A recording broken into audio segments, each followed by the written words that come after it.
सज्दा सौ की तारीफ समात करें, फिर आगे के मसाइल कि वाजिबात जो नमाज है उसको भूल कर छोड़ देने से सज्दा सौ वाजिब होता है। नमाज में गलती से वाजिब छूट जाने पर सज्दा सौ वाजिब होता है। सज्दा सौ कैसे करेंगे? तो एक तरफ नमाज पूरी करने के बाद, नमाज की रकातें पूरी करने के बाद हम जब आखिरी कायदे में बैठते हैं उसमें तहियात पढ़ के हम एक तरफ सलाम फेरेंगे और 2 सजदे करेंगे, फिर अत्तहियात पढ़ेंगे, फिर दुरूद इब्राहीम, दुआए मासूरा और सलाम फेरेंगे। इसको कहते हैं सज्दा सौ, यानी नमाज की गलती को पूरा करने के लिए ये किया जाता है। अब वो कौन सी गलतियां और कौन सी चीज़ें हैं जिसकी वजह से सज्दा सौ वाक़ होता है? इससे पहले तकरीबन आप यूँ समझिए कि 50-60 मसले शायद ऊपर हो गए, 70-80 मसले बयान हो चुके अभी तक इस टॉपिक पर अलग अलग मस्जिदों में। तो अब आगे, तो इसके पहले जो मसला बयान किया था इसको आप गौर से समात करें कि अगर किसी ने 4 रकात की नियत से नमाज शुरू की और 5वीं रकात के लिए खड़ा हो गया, ये भी होता है, तो फरमाया गया कि 5वीं रकात का सजदा नहीं किया था तो लौट आए। क्या करें? लौट आए कि भाई अभी मेरे 5वीं रकात गलती से मेरी छूट गई थी, 4 रकात पूरी हो गई थी, 5वीं के लिए मैं खड़ा हो गया, तो हुक्म है कि वो लौट आए।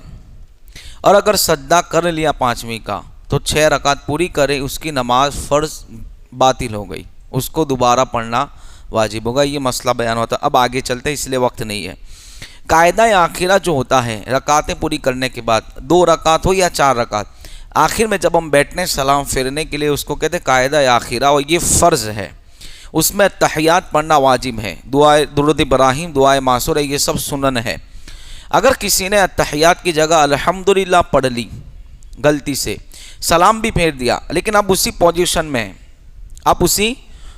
में आपने चेहरा किबले तरफ से नहीं फेरा, आपने कोई ऐसा काम नहीं किया जो नमाज में मना है, आप उसी पोजीशन में हैं, तो फरमाया गया कि लौट आए, अत्तहियात पढ़े, सद्दाए कहते हैं याद आते लौट आए, अत्तहियात पढ़ के सद्दाए सौ करे और नमाज को पूरी करें।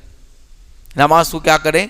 पूरी। इसलिए कि कायदा आखिरा में अत्तहियात वाजिब हैं, वहाँ आप कुरान की कोई भी आयत, यहाँ तक कि बिस्मिल्लाह शरीफ भी नहीं पढ़ सकते। तो लौट आए और आखिर में सद्दा सौ करें। आगे फरमाते किसी ने कायदे आखिरा में दुरूद इब्राहीम या दुआए मासूरा या दोनों में से एक भूलकर या कस्तन नहीं पढ़ा तो सद्दा सौ वाजिब नहीं होगा। आपने जानबूझकर दुरूद इब्राहीम नहीं पढ़ा, दुरूद दुआए मासूरा नहीं पढ़ी, तो फरमाते उससे सद्दा सौ वाजिब नहीं होगा, इसलिए कि ये नमाज के वाजिबात में से नहीं है। उसके बाद कहते हैं कि कायदा आखिरा में सुन्नत पढ़ना, नमाज जो सुन्नत नमाज यानी माफ़ करेगा सुन्नत यानी कि दुरूद इब्राहीम ये पढ़ना, ये सुन्नत है, हम उसको जानबूझकर नहीं छोड़ सकते, लेकिन कहते छोड़ दिया तो सद्दा सौ वाजिब नहीं होगा।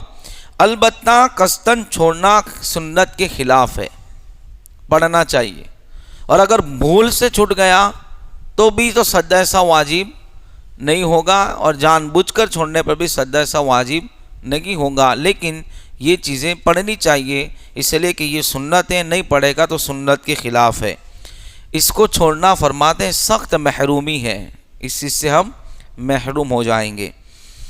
अगर किसी ने कायदा आखिरा में दुरूद इब्राहीम एक बार पढ़ने की बजाय 2 बार पढ़ लिया या आधा बार पढ़ा, एक से ज़्यादा आधी बार पढ़ा यानी दूसरी मर्तबा, सद्दा सौ वाजिब नहीं होगा, इससे सद्दा सौ वाजिब नहीं होगा, क्योंकि ये नमाज के वाजिबात में से नहीं है, लेकिन एक ही बार पढ़ना है। लेकिन अगर पढ़ दिया तो सद्दा सौ वाजिब नहीं। अगर आधा दुरूद शरीफ पढ़कर भूल से दुआए मासूरा शुरू कर दी, फिर ख्याल आया, तो उसके लिए बेहतर है कि दुआए मासूरा छोड़कर दुरूद शरीफ पढ़े, फिर दुआ पढ़े, सलाम फेरे, लेकिन इस सूरत में भी सद्दा सौ वाजिब नहीं होगा।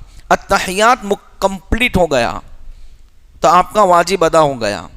अब इसके बाद जो है वो सुन्नत है, और सुन्नत की गलती होने पर सद्दा सौ वाजिब होता نہیں ہے.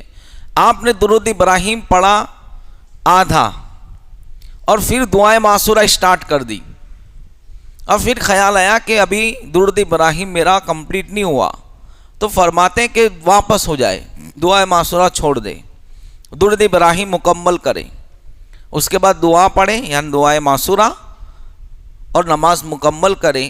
اس صورت میں بھی سجدہ ایسا واجب نہیں ہوگا. کسی پر سجدہ سہو واجب تھا، یعنی آپ کی نماز میں کوئی ایسی غلطی گئی کہ آپ پہ سجدہ سہو واجب تھا، لیکن آپ نے یاد نہ رہا اور اس وقت فرماتے دعائے درود ابراہیم بھی پڑھ لیا، دعائے معصورہ بھی، اس کے بعد یاد آیا تو فرماتے سجدہ سہو کریں، اور سجدہ سہو کرنے کے بعد اتحیات پھر دوبارہ ساری چیزیں پڑھیں اور نماز پوری کریں. یعنی ایسا نہیں ہے کہ یہ تو مسئلہ ہے کہ اتحیات کے بعد آپ سلام پھیر کے سجدہ سہو کریں، لیکن آپ اس وقت بھول گئے، آپ نے سب پڑھ لیا. اس میں تو یہ ہے کہ یہاں تک کہ سلام بھی پھیر دیا، تو بھی کیا کرے؟ سجدہ سہو کر سکتا ہے، وہ سجدہ سہو کر سکتا ہے. یہ چیزیں چونکہ حالانکہ اتحیات کے بعد ہی کرنا چاہیے، لیکن فرماتے ہیں اگر ہو گیا تو بھی سجدہ سہو کا وقت اس وقت بھی اس کے پاس ہے، اور دعائے معصورہ پڑھنے کے بعد سلام پھیر کے 2 سجدے کرے، پھر اتحیات پڑھے، پھر درود ابراہیم پڑھے، پھر دعائے معصورہ پڑھے.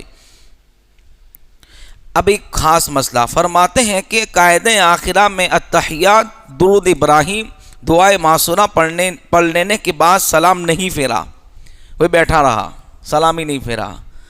اتحیات درود ابراہیم دعائے معصورہ پڑھنے کے بعد بھی سلام نہیں پھیرا، بیٹھ رہا ہے، چپ چاپ بیٹھ رہا، کچھ نہیں پڑھا، سوچتا رہا، تو اس پر بھی سجدہ ایسا واجب نہیں ہوگا، اس پر بھی سجدہ ایسا واجب، اس لیے کہ اتحیات پڑھ لیا.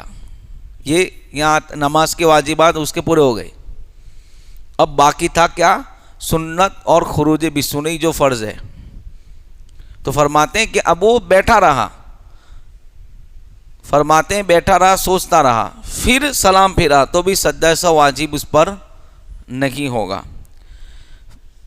وتر کی 3 رکعت کے حوالے سے مسئلہ یہ ہے کہ وہ نماز عشاء کے بعد ہی پڑھی جائے گی. وتر کی نماز عشاء کی نماز کے بعد ہی پڑھی جائے گی، اور یہ کیا ہے؟ نماز واجب ہے.